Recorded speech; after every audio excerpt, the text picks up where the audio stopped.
Hello students, in the video need previous year questions from the topic DNA replication பார்க்கலாம். So the first question from 2024 கேட்டது, which of the following statement is correct regarding the process of replication in E. coli? So E. coliல பார்த்தீங்கன்னா DNA dependent DNA polymerase catalyzes the polymerization only in one direction, that is 5' to 3' direction. So D is the correct answer. So next question is 10 E. coli cells with, so N15 றது heavy isotope, N14 றது light isotope of nitrogen. Okay. So 10 E. coli cells with N15 double-stranded DNA are incubated in medium containing N14 nucleotide. After 60 minutes, how many E. coli cells will have DNA totally free from N15 னு கேட்டிருக்காங்க. So இதில் வந்து நம்ம ஒரு டிஎன்ஏவையும் வந்து 10 செல்ஸ்னு வந்து assume பண்ணிக்கலாம். So இதான் வந்து நம்ம மெசல்சன் அண்ட் ஸ்டால் எக்ஸ்பெரிமெண்ட்ல பார்த்துருப்போம். This is N15 DNA. First ஜென்ரேஷனில் பார்த்தீங்கன்னா 20 மினிட்ஸ் வந்து ஈகோலையோட ரெப்ளிகேஷன் டைம். ஓகே, ஸோ 20 மினிட்ஸில் அது வந்து 10 செல்ஸ் வந்து 20 செல்ஸாக டிவைட் ஆகும். ஸோ அடுத்து ஒரு ப்ளஸ் 20 மினிட்ஸ், அதாவது அடுத்த ஜென்ரேஷனில் பார்த்தீங்கன்னா 40 மினிட்ஸில் 20 செல்ஸ் வந்து 40 செல்ஸாக டிவைட் ஆகும்னு வச்சுக்கோங்க.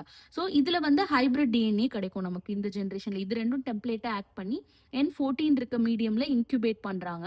ஸோ அப்படி இன்க்யூபேட் பண்ணும்போது அடுத்த அந்த டாட்டர் ஸ்ட்ராண்ட் வந்து will be the N14. Okay, so ஒரு N14 ஒரு N15 ஒரு N14 ஒரு N15 அப்படின்னு ஹைப்ரிடாக நமக்கு கிடைக்கும். அடுத்த ஜென்ரேஷனில் பார்த்தீங்கன்னா இது தனித்தனி டெம்ப்ளேட்டாக ஆக்ட் பண்ணி நமக்கு 2 N14 இருக்க டிஎன்ஏவும் 2 ஹைப்ரிட் டிஎன்ஏவும் கிடைக்கும். ஸோ நமக்கு 60 மினிட்ஸில் தான் கேட்டிருக்காங்க. ஸோ 40 + 20 அடுத்த ஜென்ரேஷன் 60 மினிட்ஸில் பார்த்தீங்கன்னா இது தனித்தனி டெம்ப்ளேட்டாக ஆக்ட் பண்ணி நமக்கு 80 செல்ஸ் கிடைக்கும். 80 செல்ஸில் பார்த்தீங்கன்னா 20 செல்ஸ் வந்து will be a hybrid containing N15, but 60 cells வந்து will be totally free from N15. Okay, so இதில் உங்களுக்கு பார்த்தீங்கன்னா புரியும். So the answer is 60. After 60 minutes, how many E. coli cells will have DNA totally free from N15 கேட்டிருக்காங்க. The answer is 60 cells.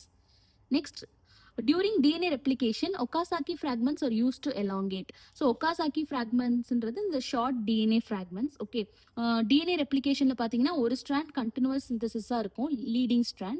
இன்னொரு strand வந்து discontinuous synthesis, that is lagging strand. Okay, so இதில் வந்து 5' to 3' directionல தான் DNA polymerase எப்போவுமே polymerase பண்ணுன்னு சொன்னோம்.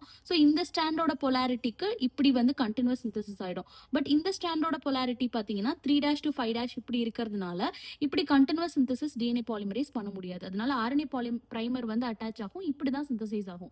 So the answer is Okazaki fragments are use to elongate the lagging strand. இதான் ரெப்ளிகேஷன் ஃபோர்க், இது lagging strand. So Okazaki fragments are use to elongate the lagging strand away from the replication fork is the correct answer. C is the correct answer.